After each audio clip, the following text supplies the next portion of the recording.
အပျော်စားမယ်ပြီးရင်ပြီးသွားမယ်လို့ထင်ရတာအခုတော့အိမ်ထဲထိနေရာဝင်လို့နေပါပြီဒီနေ့ကိုချင်းလာယူတဲ့အကူတယောက်ပြောပြတဲ့ပြဿနာကတော်တော်များများတတိထားတဲ့အခြေအနေတစ်ခုပါသူပြောပြတာကတော့ရိုးရှင်းပါတယ်တစ်ဖက်မိန်းကလေးကသူ့ရဲ့အနေအထားတစ်ခုကကောင်းတာဖြစ်တဲ့အတွက်သူ့ကိုအထားပေးတယ်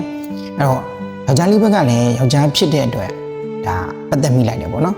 စပတ်သက်တဲ့ကစကိစ္စတက်ပဲဒါပတ်သက်ခဲ့တဲ့ဘာတန်ရုံးစင်မှာမရှိဘူးစပတနာဖြစ်မယ်နေမယ်လို့ဆိုခဲ့ပါရဲ့တဲ့ဒါပေမဲ့ပြဿနာက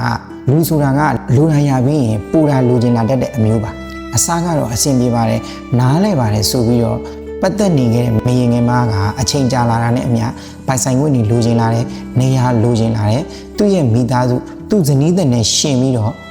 တောင်းဆိုမှုတွေလောက်လာပါရဲ့တဲ့အခုတော့အဲ့ဒီအကူခင်ဗျအိမ်တော်ကြီးတော့အပစ္စည်းမခံနိုင်ဘူးဆရာကြီးဘယ်လိုလုပ်ရမလဲဆိုပြီးတော့မိစားတစ်ဖက်ရေမိုးတစ်ဖက်နဲ့ဖြာများနေရပါပြီအမျိုးသားတွေကိုတကြည်ပေးချင်တာကအမရင်ငယ်မတွေကအဲ့ဒီမှာရက်မနေပါဘူး